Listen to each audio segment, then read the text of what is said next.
I think it's very valuable to have a diverse faculty population so students that we serve can see themselves in the faculty that they see in classes.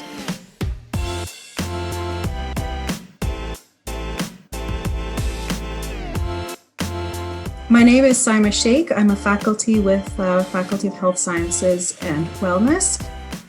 I love working with people, with families, with children, with people who are interested in becoming professionals to work in the human service industry.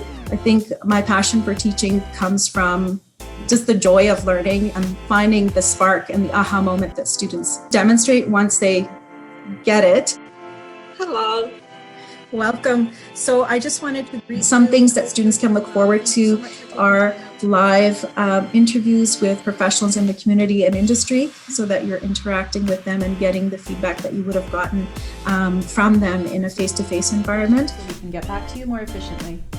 See you soon. Online learning is what you make of it. So the more you're able to engage and participate and attend, the more benefit you will likely have. We know that a lot of things have shifted online form, so you get lots of experience in an online environment to practice giving service because that's where a lot of the industry is going in Ontario in particular. So I thought we could have a conversation today just so that students can hear. I'm a big fan of learning. I think getting to meet new people and learning new things every day is what makes my life interesting and exciting. And I hope that when I have a chance to interact with you, you can sense the enthusiasm, the passion, the excitement, and I hope to spark that excitement in you.